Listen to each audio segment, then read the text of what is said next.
Hi guys, how you doing? Hope all is well with you.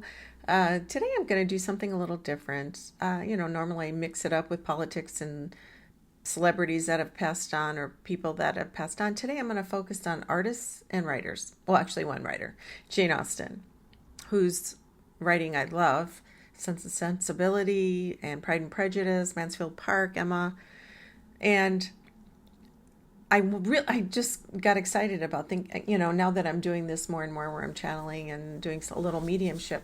I thought, I would like to get into her energy. So I did that. And Mark Rothko, he's an artist who's one of my favorite artists of all time. And always found him fascinating. I also got into his energy. He was a mid-century abstract expressionist artist. And then Mary Cassatt, she was late 1800s, early 1900s. You guys probably have seen her paintings all over there. A lot of women, mothers and children. She did mostly oil painting and some pastels and some printmaking. I love her artwork too, just a completely different thing. So let's get started with that. So if you've not been here before, this is what I do. I kind of channel souls, they've had lives, incarnations here. So if you guys like what you see and you find something of value, please consider subscribing. It would be great. It helps my algorithm and gets me more out there. Okay, I'm going to start with the one writer, Jane Austen. I immediately felt, when was she alive? Later 1700. What I do know about her is that she didn't live long. She was like 41 or 42 when she passed. And I looked it up one time. It was kidney failure. So I don't know if she was born with some problem or just life in what she ate. Anyway, late 1700s into the early 1800s. Georgian, I think, was that time. And I immediately got, she's been in many incarnations after that. Sometimes I see these people that have passed and they're gone and they either come back once or they're from another universe or they're not interested in it's just completely different. For her, I got this sense that she loved life and her soul, and she'll keep coming back. She's an actual human incarnation being. Some of these people that are very they're just light-filled beings who I'm going to share with you something else about this. She feels like she wants to be here and enjoy every minute of every day on this earth, whatever human person she's inhabiting. She loved being on earth. So those of you who are new, I have all my notes because I meditate before and then I read them to you. Immediately, okay, when I'm in Jane's energy, and it's kind of hard. Sometimes it's really easy. I jumped in and I felt like she loves being here, but at the same time, some people are more open. Some beings are more open. I'm in her energy and I can hear the shush of I'm spinning and my head is like I'm doing this kind of thing. And I thought, well, maybe she was dancing. It's almost like she just feels free and her dress is spinning, like she's moving side to side. It's like a joyful feeling. And I don't know if she was younger or what, but I could hear the swish of the crinolines or the fabric in the dress. And I think back then they had the empire waist, kind of thing, and they were very loose on the bottom. So I don't know what I was hearing, but that's the other thing I heard. And she's very open. I found her very open to me. So I always, this is another side note, I wonder if I'm attracted to people that are more open, just in general, in my life, people that you connect with, perhaps, I don't know. Then I see her, like she's sitting at a desk, and I see her shoving papers off the desk, like in a repeated way, like kind of like making it rain with the money, but it's like that. And it must be symbolic of something, but it doesn't feel joyful. It feels like upset about something. She's angry about something. Maybe it's because she's not getting something she wants, or she's frustrated with what she's writing. Maybe that's what it is. But I feel a very, very willful feeling. I feel this person is very intense, but more driven. She's very driven. And I also, now at this point, I'm hearing clunk, clunk, clunk of the shoes on wood, like her feet walking on wooden floor. I don't know what kind of shoes she would have had, but I hear the click, click, click of the wood on the shoes on the floor. And I also feel like her energy, besides this willful, driven energy, is a mix of like chattiness. Like if you take the mother in Pride and Prejudice and you mix her with Elizabeth, and who she's very contemplative and kind of serious and smart and intelligent, it's like the two of them mixed together. The nervous of her mother, and then the wisdom and the intelligence of Elizabeth. And which is interesting because maybe that is her, parts of herself. But I could feel this Jane's energy is very chatty. Like, I got lots of ideas. I got to do this, and I'm driven. I just feel like she's always. But the thing is, too, when I see her, I felt like when she was in social situations, she wasn't like that at all. She wasn't chatty. It was more like when she was home or with familiar situations or environments with her family, people she trusted and felt safe with. But her energy is like that. This is going. I don't know if I want to say ADD. It's not quite there, but she just has a lot of thoughts going on and on. So it was very interesting, that combination of two people. And from her energy or from her viewpoint, she felt like, a lot of her stories had to do with how men and how women were kind of forced to live in ways that gave them ways to survive in a man's world, and men had a lot of the power, most of the power. So the energy, I feel like, because she, in her writer person in real life, she felt like she had to live in this box in a way, and men controlled the box, and she was angry about the box. She was really upset, but it's more like this deep, this is my life, this is how we live in this world right now, and I don't like it. But it was what she knew, and that's what the world was. So she couldn't change the world. So she had to live within this parameters that the culture, society had built around her, or she had grown into or born into. I don't feel like, because she didn't get married, I don't think she was gay. I don't feel gay at all. But I do feel that willfulness and the ambition kept her focused on her writing and focused on what she wanted to do. And she didn't want to compromise much. And I don't know what her father was like in real life. But I feel like she was unhappy with his weaknesses of some kind. She was very disappointed, and that played some part in her writing. Maybe she created some of the men it was a combination of her father's aspects of personality traits.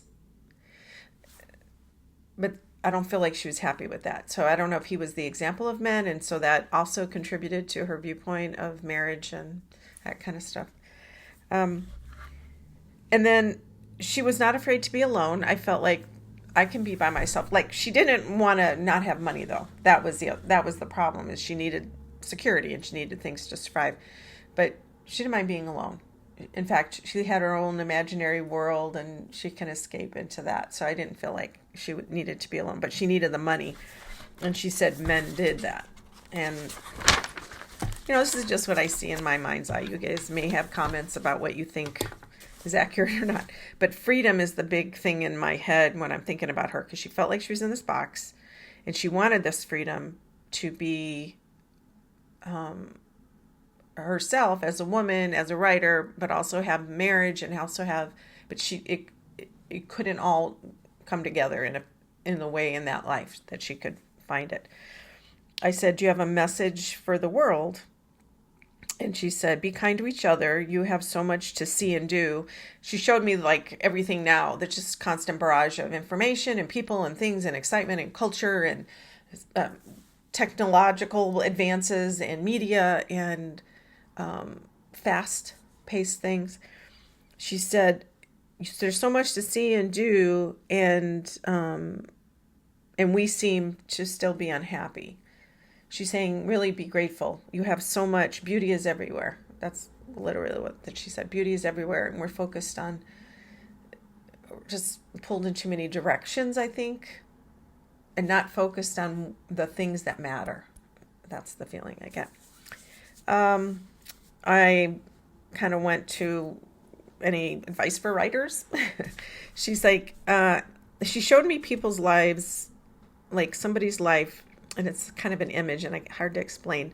But if you have a life, there's so many, if you can imagine little tiny particles, they're all built up to create this life. Well, each one of those particles or pieces contain a whole story. It could be relationship story, it could be emotion story, it could be how things are created, your feeling, whatever it is. She's saying each of our lives holds so many intricate, well, let me use the word, examine the intricacies of your life. Stories inside of stories, she said. So this feeling is like everything is embedded, just full of potential. She said small internalizations, internalizations meaning things that you're feeling and examining within yourself have so much potential. Like even real things are full of information to write about. Humans have not changed much, she said. Women have so much more freedom again. But humans haven't changed much. So the stories are slightly different. But she's saying there's so much potential within all of us. And even just day-to-day stuff, she said. So I was thinking about what she did when she left this world, or when, that life ended. And immediately she shot up to the heavens. And I see that quite often when people pass. They go quick, and it's like a rocket. They shoot fast. And so she did that. And I immediately saw red, like everything is in a shade of red, like if you were seeing through a red filter. And immediately I see her as a man fighting in a war in some life. But it was a man, and she felt free. And just like a normal life, nothing crazy. And I think that life was to examine freedom isn't always what it's cracked up to be, kind of thing. You want freedom? Okay, well, then I'm going to go, you're going to be a soldier, you're going to go to this war and be free to get killed too. So I think there's some of that going on. And then I saw green. I know that sounds weird. I'm seeing these colors. And she was immediately as a farmer who's very scared of not being able to get the crop. Everything depends on this farmer, or feeding the family, making enough money, selling it, whatever it is. This farmer is scared of, nature not having the rain, or, whatever it is that makes crops not do their best or be their highest potential. Forced to farm, and he felt like he couldn't, this is a male, hard work, really hard work. I feel very hard work.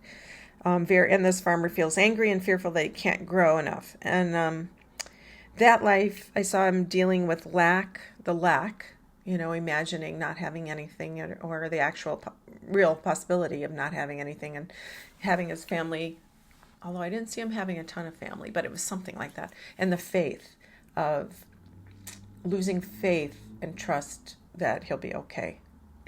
There's somewhere in that she was learning about in that life. I saw her again as a child, but it's funny, I haven't seen her in the U.S. yet. I don't feel like she's been here.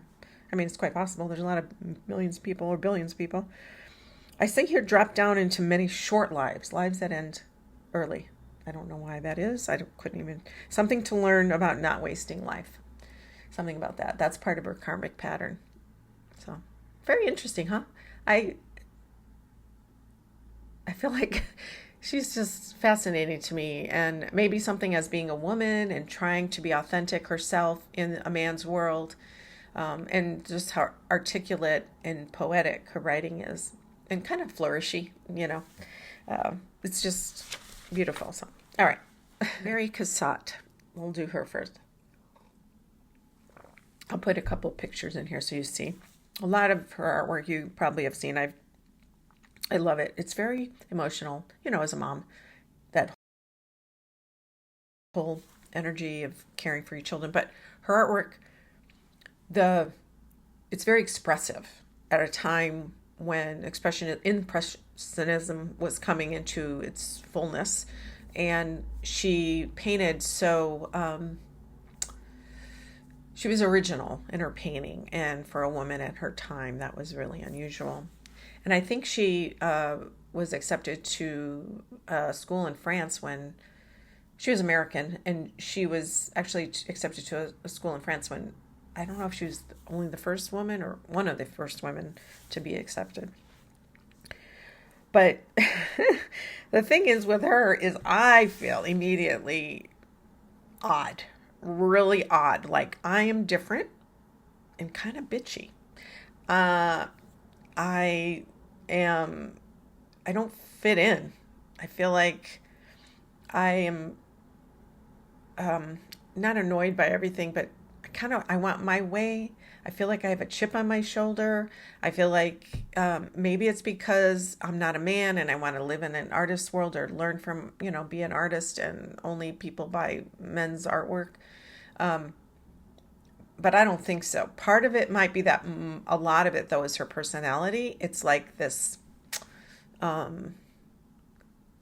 driven again, like Jane Austen was, but more...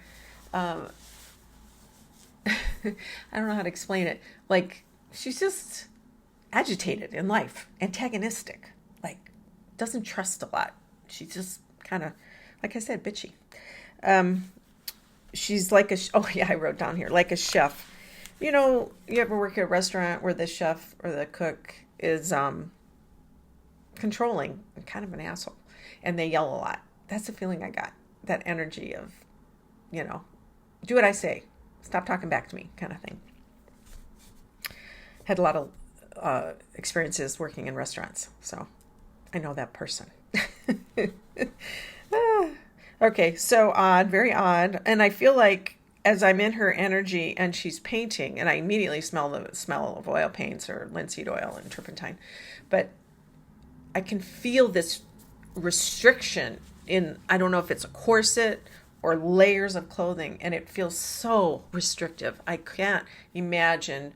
I feel like she's trying to paint and she's just got puffy layers on, and it's what it is at the time, but I feel like there's a restriction there and it bothers her. And it's just what it is. And she has to have layers of clothing to work in difficult. I feel like I said, the chip on her shoulder, and she needs respect. There's something about respect that she's really looking for. Maybe she doesn't feel good enough to get respect, but I don't think so. I think she feels fine. I think it's more about the people giving her respect. I also saw her with girlfriends that are amateur artists or people that want to be like her because they look up to her. These are women, and it feels like a small group, maybe 2 or 3, that are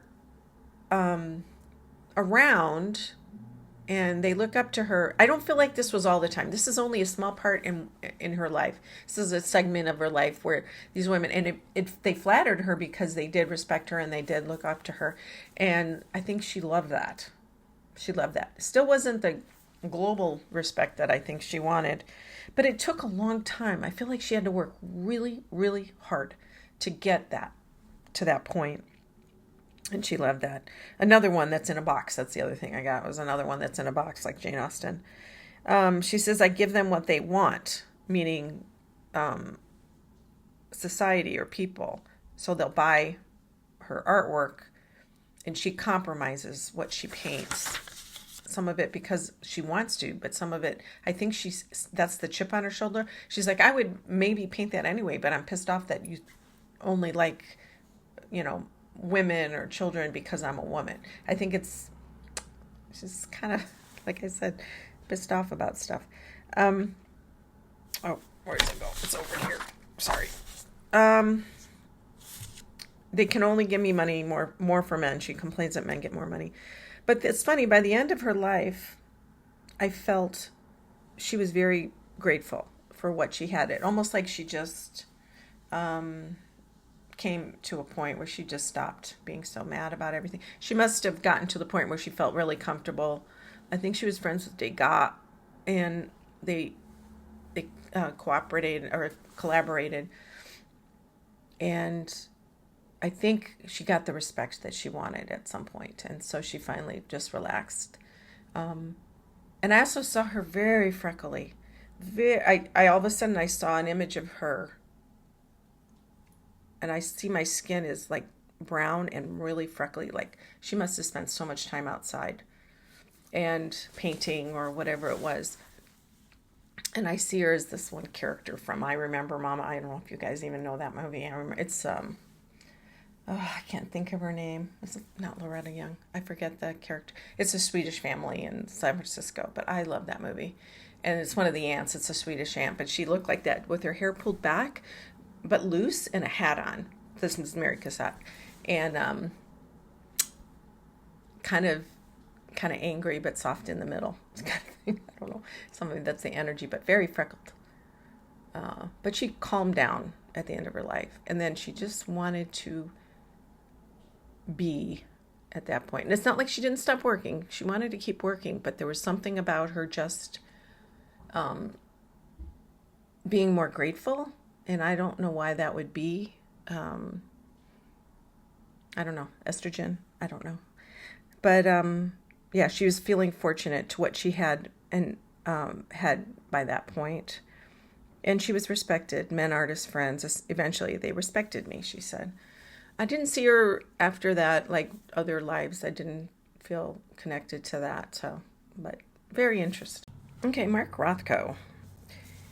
You guys may not, I don't know, some of you may or may not appreciate him. He was a color field artist. Color field artists are, they do these large canvases where if you go to a museum, people go, I gotta paint that. That looks like just a red square. But there's so much depth to this colors. Color is energy. Color is light, as a prism. Prism has all the colors in it. White has all the colors in it.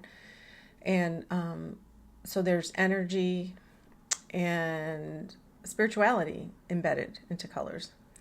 And so he would paint these color filled paintings, and they're squares above. And I did a lot of that, kind of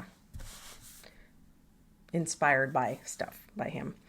But he was from Russia originally, and he was part of that movement.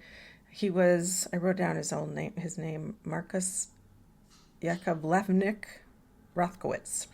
But due to the, anti-Jewish stuff going on, he changed his name to Mark Rothko. And the first thing that got into, as soon as I saw him or felt his energy, he said, I love me now, is what he said. I'm good. I love me now. So that life, at the end of he took his life. He took his own life. And he wasn't that old. I think he might have been in his 60s. I'll tell you how that happened at the end. It's kind of interesting. It gives you an idea of who he was, but that's not what I saw today, but this is what I know about him. And I said, why did you take your life? He says, because I felt empty and new ideas, and I hit a wall of new ideas. And he said, I hit a wall. He said, my light had dimmed and I could see nothing. Which is really interesting because he did this thing, which I'll mention is his chapel, which there are all these black, dark artworks. And he said, my light had dimmed and I couldn't see nothing. He said, yes, I'm proud of my works. There were some, he said, that I would have worked on for the whole of my life, but had to stop because he kept seeing changes within the colors, and there were layers of colors, use a medium or a thinner, and it just has some depth to it in these color field areas or this flat area of color that it just, and then adjacent colors, they have, depending on their combination, they can be very dramatic, they can be soft and harmonious. It just depends. He played with that a lot. I said, what are you the most proud of? And he said the Texas chapel. There's a chapel, the Rothko chapel in Texas. It's kind of a big room. Well, here's a picture of it. And somebody commissioned him to do it. And now I think it's on the National Historic Places Directory or whatever. But it's very dark artwork, big paintings, and the light is very dim. It's a spiritual place. It's a very unusual, moving, emotional, spiritual place. I haven't been, but with the pictures I can imagine because I kind of, understand with his artwork. He says it feels right. The depth of emotions I knew was ubiquitous. He says it feels right with it. Why is he proud of that? The depth of emotions. He feels like it's good. Everybody could connect to it, is what he's saying. And so spirituality, not religion, spirituality. I think he was Jewish, like I said. I asked if he was, I got into his energy about his life. And he said, and coming from when he came here to the U.S., I feel this sense of agitation, frazzleness, never being able to settle. If you look at pictures of him, he just looks very calm. But the energy I got was that he couldn't, I don't want to say come down, but he was always like he couldn't trust that things were going to be okay. I don't know if that had to do with the depression part of it, but I felt like maybe the anxiety of coming from a place where Jews were being, taken to concentration camps, maybe that had something to do with it. But he felt like he couldn't be safe. He couldn't feel safe, couldn't feel secure. Not just that, but even emotionally. He felt like he was all over the place. Feels frazzled. I can't at rest in Russia. Fear of limit. They said I have a fear of limits, like somebody was going to stop him. That was the other thing. He says, like I cannot just be in trust. Yes, he said, I'm back. I asked him if he was back from that life, and he said yes. And this is very interesting because I saw him first as a woman, this young, well, maybe in her 30s, very thin, tall, blondish girl doing yoga. Like somebody married, or maybe not married, but I mean, not a mother. She might be married, but I feel like she's just living her life. But she's very spiritual. This yoga practice, this meditation she's doing is very calming, and he connects through that. And it reminds me of his artwork, kind of like that. But then immediately I'm in this child energy, this child prodigy. Somebody who at 3 could paint amazingly. So I was trying to reconcile those things. And again, like I've seen other people. Was it Laura Nero? She was split. And I think he was split too. And he took his own life, and maybe that has something to do with this. But this prodigy, this little child, I think it's a girl, and she is really good. And so the creative process one, not being limited, and the spirituality part. And I don't know how it works. I really don't. I was telling you what I see, and what I'm feeling is his soul somehow was fractured. And perhaps it's from lives way before the one we know him as, Mark Rothko. But he has chosen to experience these 2 lives simultaneously-ish. And then eventually something about them will be healing for him, and his soul will reconnect or become whole. But both of them feel like good experiences in just different ways. And that life, the one, Mark Rothko's life, he, just share with you, I know when he did decide to do this, take his, to leave this earth, he was very neat. He took all his clothes off, I think, and he folded them up and put them on a chair. This is my memory of it. I could be off base here a little bit, but this is my memory. He folded them, put them on a chair, and then he used something to, cut his wrists. And he went over, by the sink, and, water made it go faster. And I think what I read was that he didn't want to leave a mess, and he didn't want anybody to have to clean up after it, which is very interesting. I don't. So that tells you he was thinking of others, but he was very methodical and obviously very depressed. Maybe at that point a bit odd. You're doing that. But I felt bad for him at that time, and I was really disappointed when I heard that, not that I he died way before I was interested in him, but it's his artwork has so much depth to it, and maybe it was the depression, maybe it was just because he was like a poet and artist, and that's how he expressed it. That's how I feel like it is. Nonverbal. Art is all nonverbal, right? If you have a realistic image, you see it and you get it and you associate with it. But sometimes just colors and movement, light, colors adjacent to each other that have movement or get more dramatic, complementary colors usually bounce around. So it was just, I still get him. I still get it. And I feel like he's still out there working on something, obviously in these two other lives. But